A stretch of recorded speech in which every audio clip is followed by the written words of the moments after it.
Well, here we are again. Hello, everyone. I'm Bonnie Low-Kramen, coming to you live from my home office in beautiful Ponte Vedra, Florida. And I am joined with my amazing assistant, Jennifer Wilner. Hi, Jen. Hi, Bon. And where are you today? My home office in Edison, New Jersey. It's a little dreary and cold, but Oh, okay.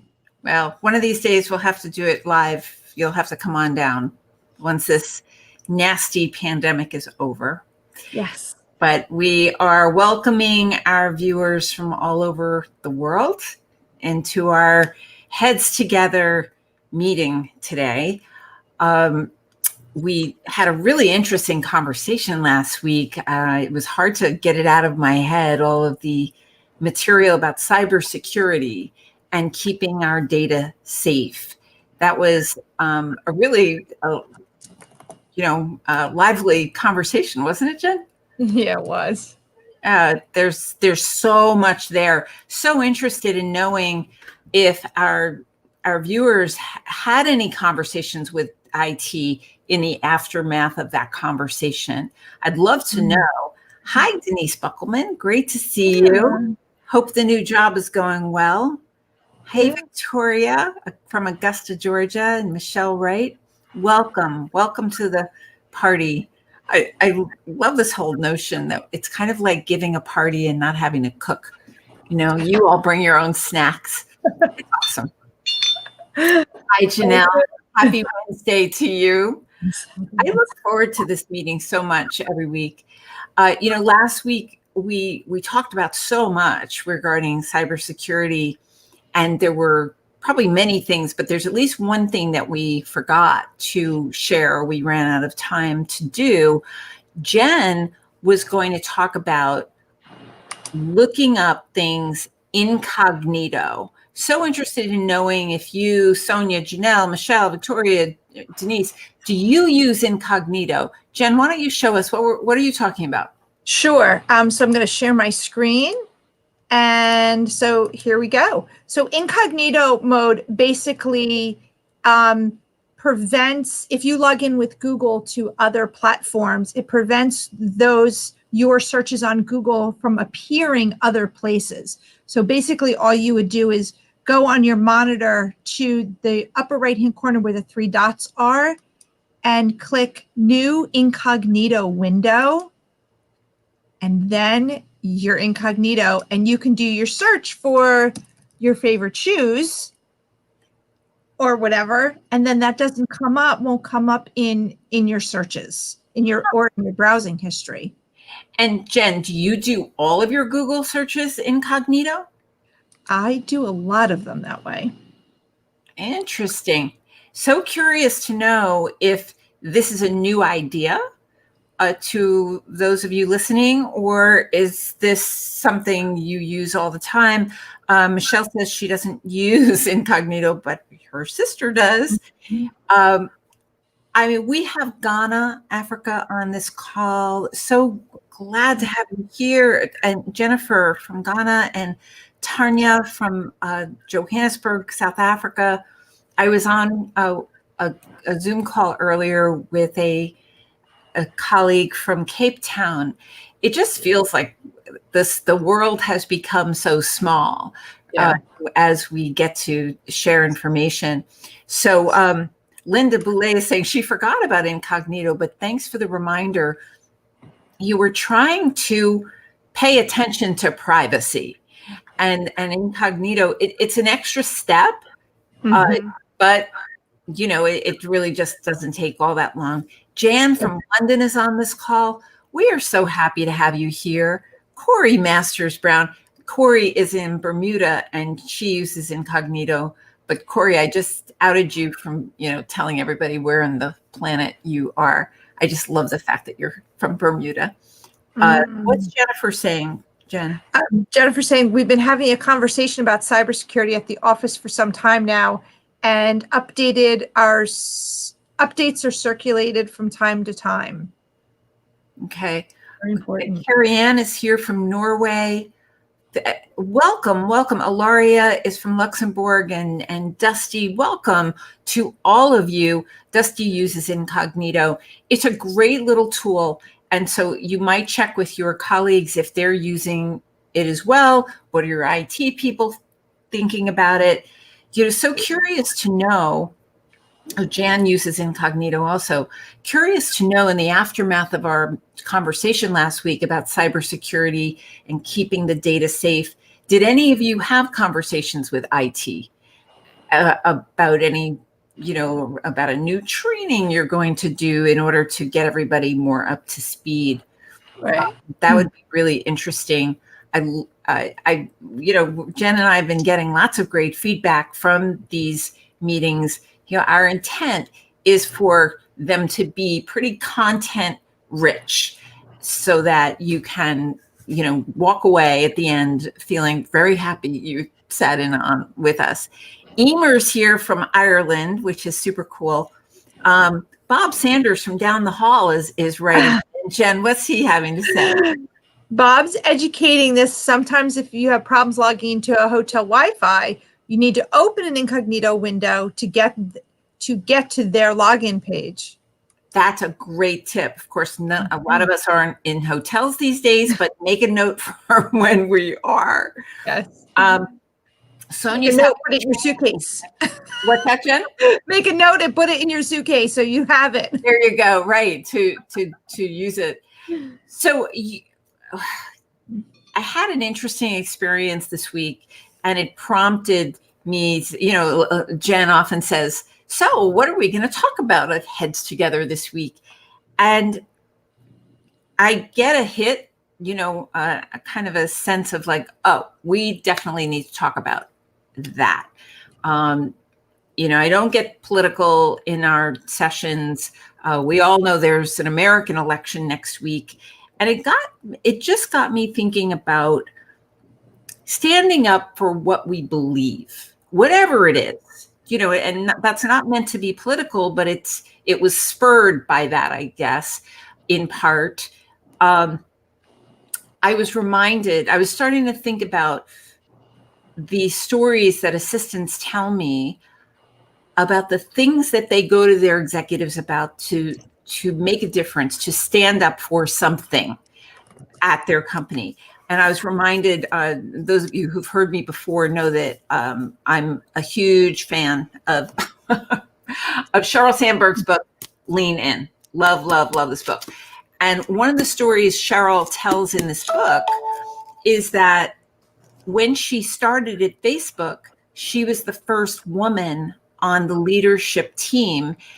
And she became aware, because she saw some staffers who were pregnant, that there was not any parking spaces for pregnant women that were close to the building. And it took having a woman on the leadership team to raise her hand to say, we have a need. And it's because it's not that the guys were trying to be anything other than to do their job, but they didn't have a need for it. So they didn't see it. They didn't top of mind to them.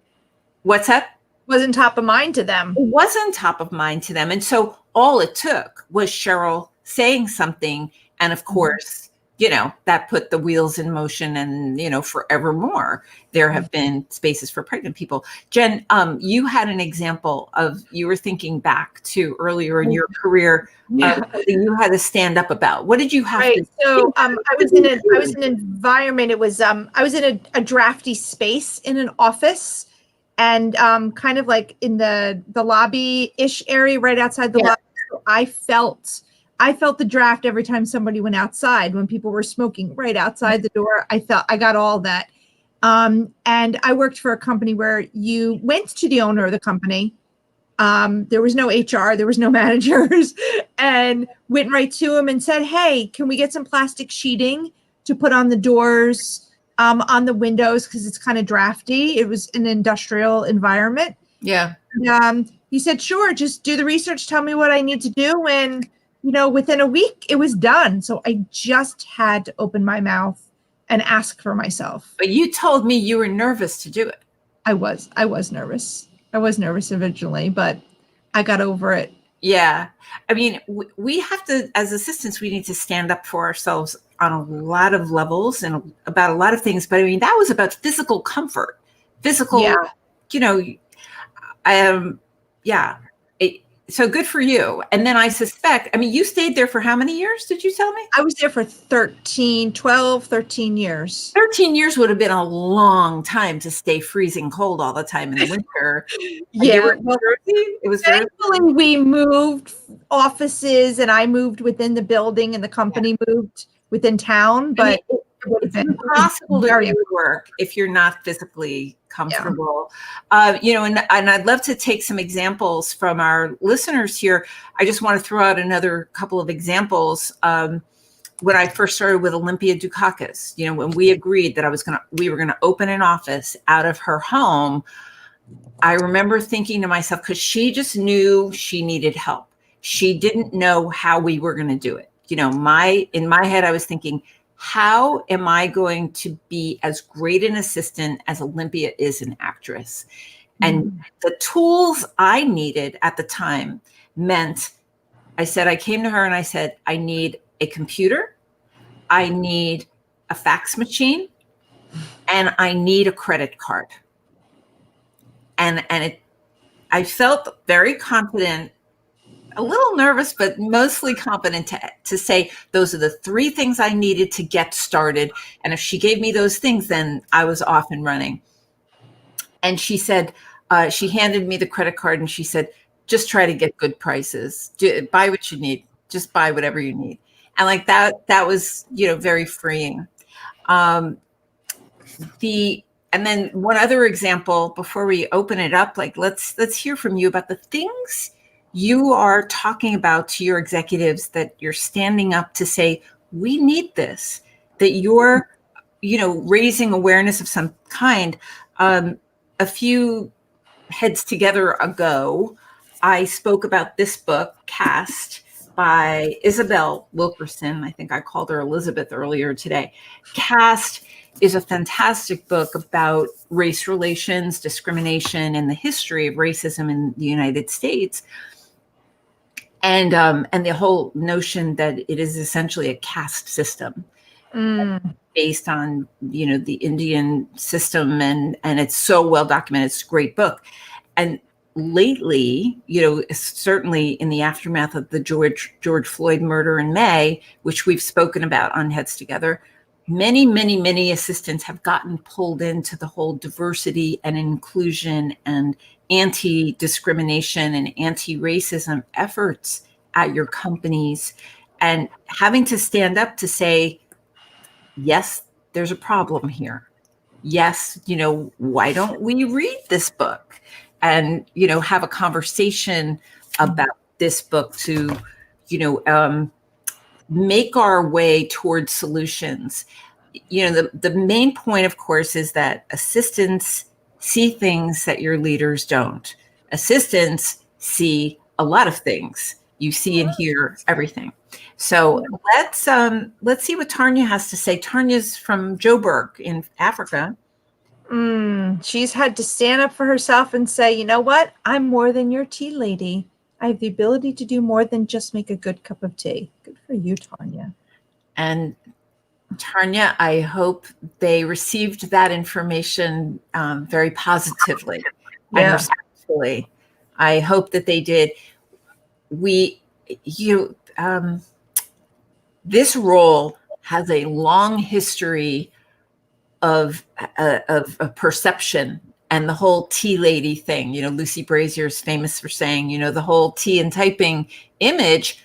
There's a reason that image existed, because that's the way it was, but that is certainly no more. So Tanya, tell us if that ended well.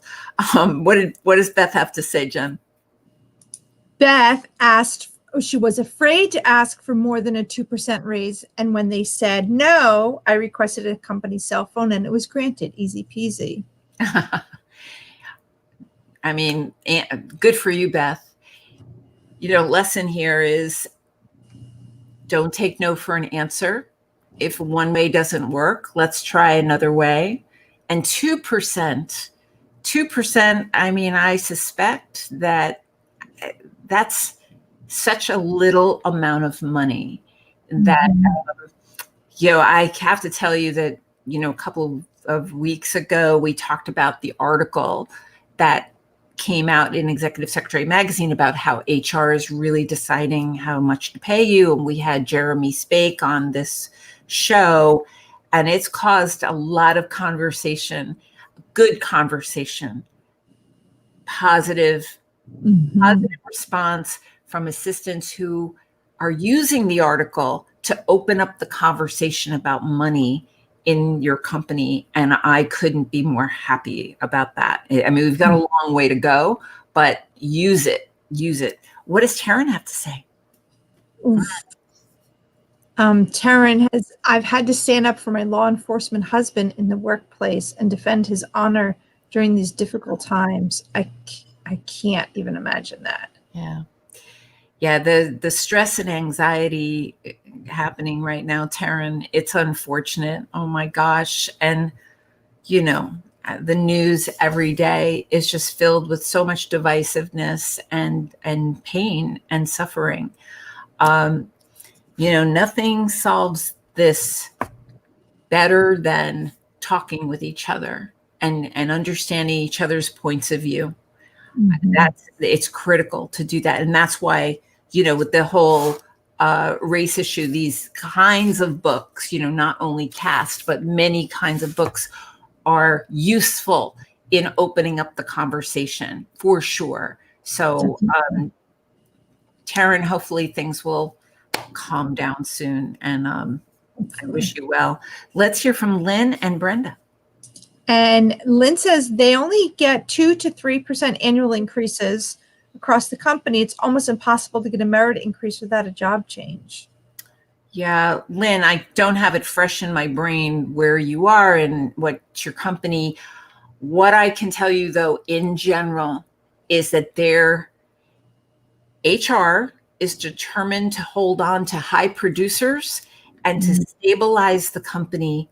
And therefore, just because that's the way it's historically been, only 2% raises. And, you've heard me say this, the old rules don't apply.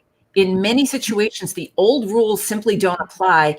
And what I'm seeing is that groups of assistants are going to HR to request a pay evaluation, a pay review, to open up the conversation and to look at it with fresh eyes, because a world with the pandemic, and maybe it's time for some new rules to be created, is my point. Maybe that old system is not working for your team anymore, and we need to raise the issue about it. Definitely.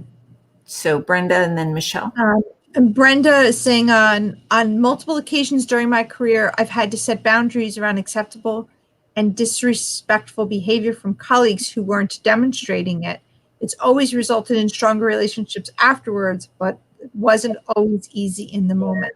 Brenda, thank you for saying that. Brenda, I'd love for you to put in the chat 1 or 2 of your favorite lines that you use with someone who is being disrespectful.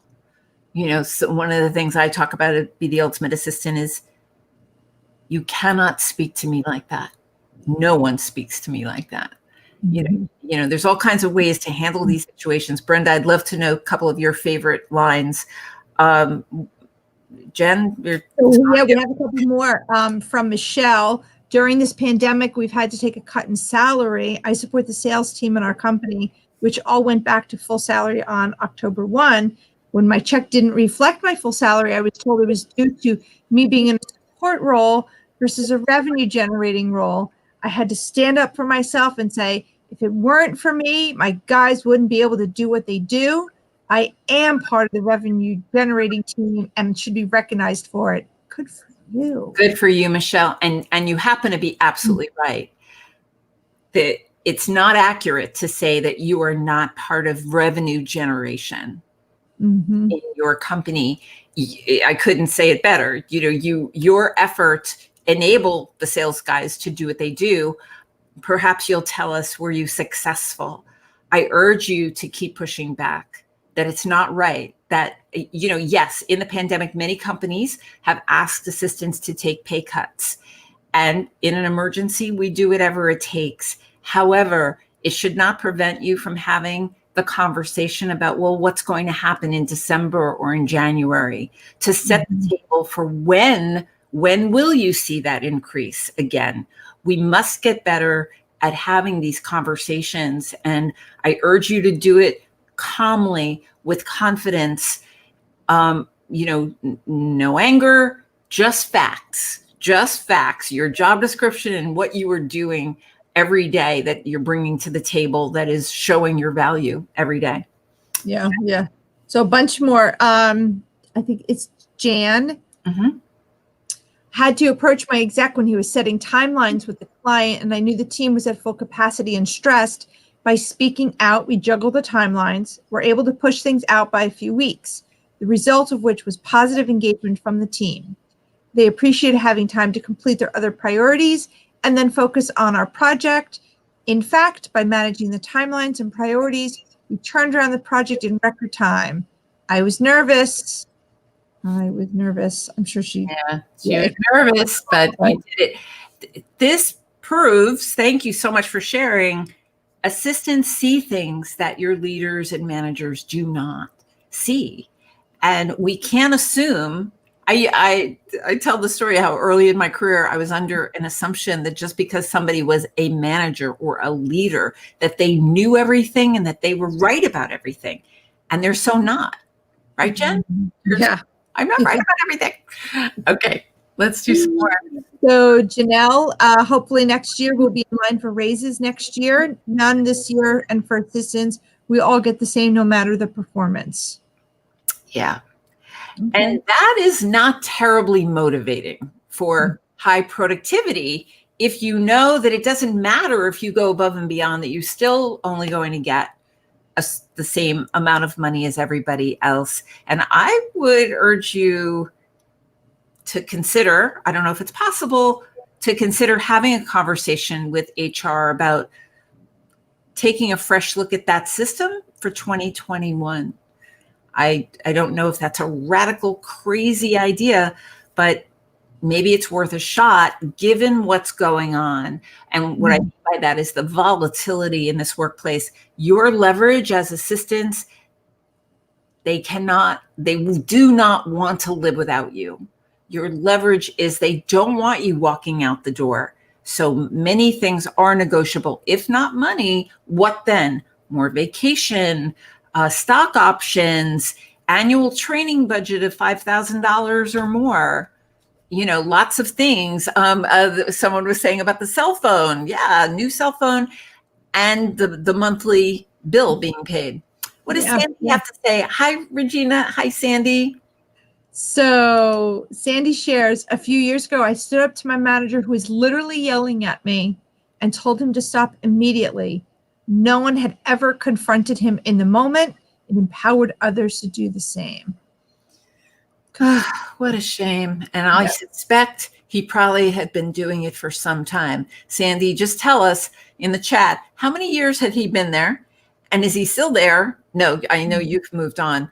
But, how much trauma are we going to allow bullies to inflict on us before we stand up and say, no, there is no place in the workplace for bullying. And that's what bullying is. So good for you for standing up, Sandy. And I wonder if you were nervous about it or had you just had enough. What about Helen, Jen? Helen says, I always find the same battle at each firm, speaking up about diversity, inclusion, and acknowledgement of admins as more than just a secretary. I'm always passionate as well about helping admins move up the ladder within the company. Just because someone starts as an EA doesn't mean that is where they should stay. Unless they want to. Yeah. Thank you, Helen, so much. Many assistants are career assistants, and that's the work you love, and you absolutely should continue doing it. But there's no reason, even if that is the case, why your role cannot expand and move. And and be respected. Be respected for the work you do. That's the shift that needs to happen in 2021, in my view, is that the perception of this role must be elevated, and it begins with us.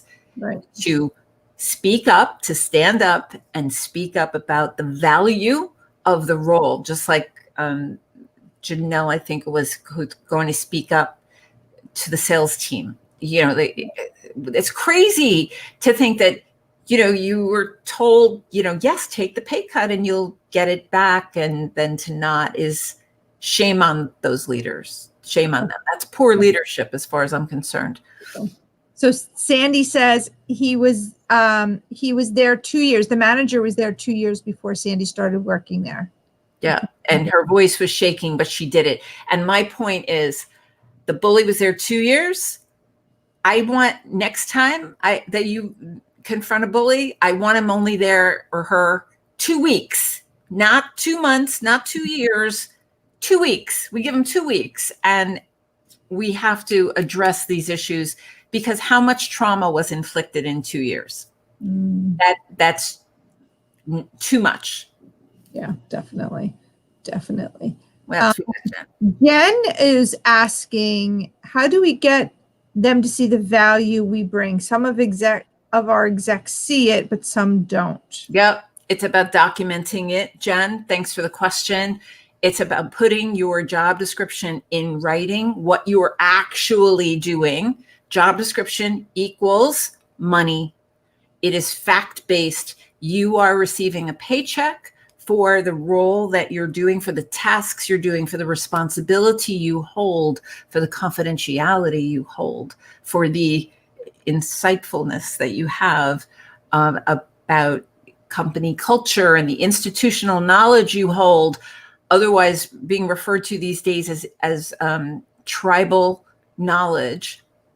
It is important that we as assistants reveal to the leadership team exactly what you're doing, as opposed to having it look like it's magic. It is so high time for that, especially since so many of you are working from home, out of sight, out of mind. Like, no. In fact, I have a quote on my desk. It says, the greatest risk of all is the risk of going unnoticed. And it's easy to get not noticed if you're physically not there and then not being visible in some way. So important. Please, please, please put your job description in writing, and use your annual review as an opportunity to reveal the things that you are actually doing. And you know what? You don't even have to wait till the annual review if it's not for a long time away. We're in a situation right now in the pandemic that the old rules don't apply. And you can say you would like to request a meeting, and you can request it of HR and say you'd like a pay evaluation, you'd like a role evaluation. So many assistants are advocating for new titles, a revised job description, and new money. And if your company is not up for doing the money right now, it's certainly okay to have that conversation to prep for it 3 months from now, 6 months from now. You're part of the organization, and it is appropriate to have these conversations. Sure. So Sonia was saying, when I work with executives, I tell them I'm not their assistant, I'm their partner, and they respect that. Oh my gosh, Sonia, perfect. And what does Nora have to say? I have a comment about this. Nora. Hi, Nora. It's above Nora. We need to value ourselves and drum up the courage to speak up for ourselves. If we don't be responsible for ourselves and showcase our value, no one else will do it for us.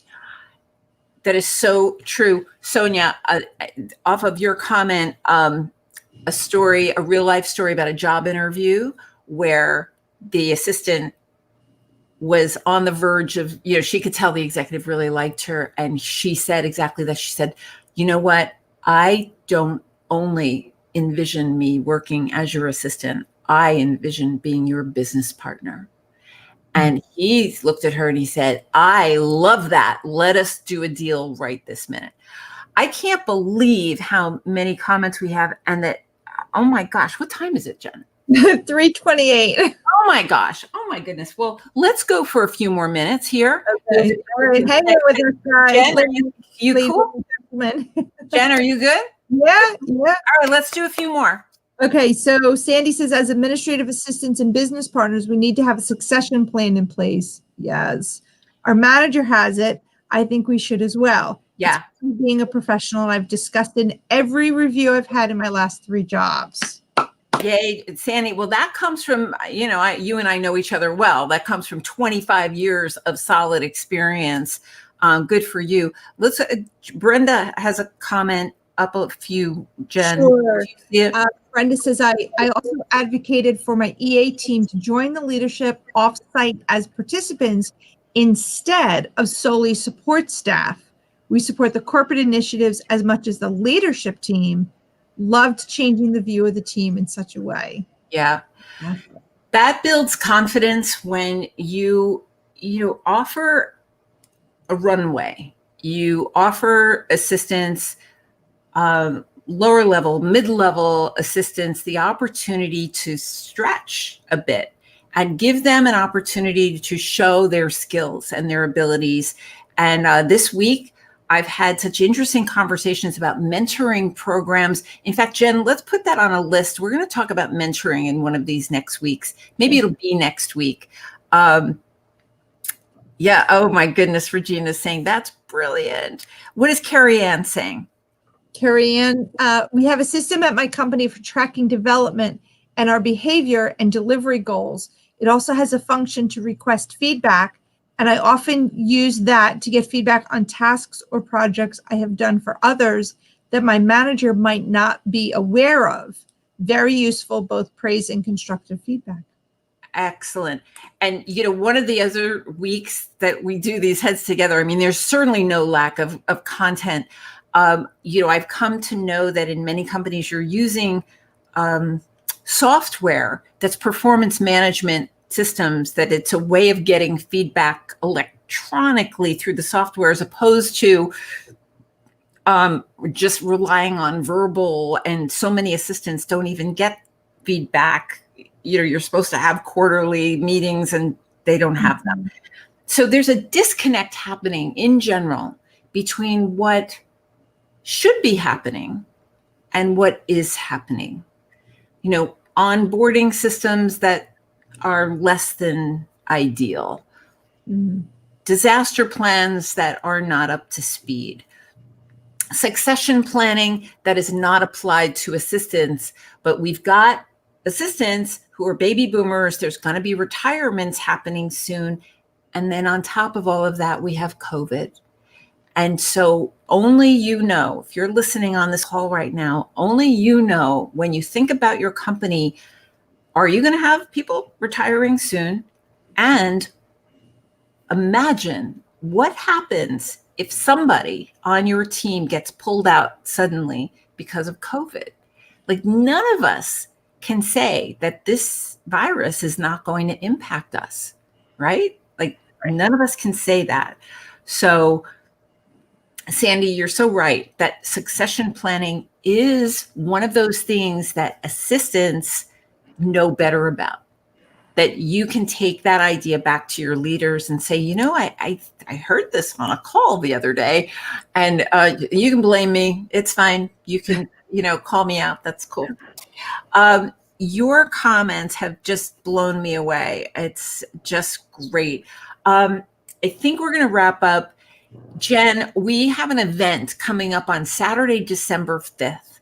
If you want more of this, I've decided that, I'm not only doing heads together every week, but I'm hearing from assistants and leaders all over the world, as you're a testament to, considering all the countries that you're representing, which is blowing me away. I'm so grateful that you're here.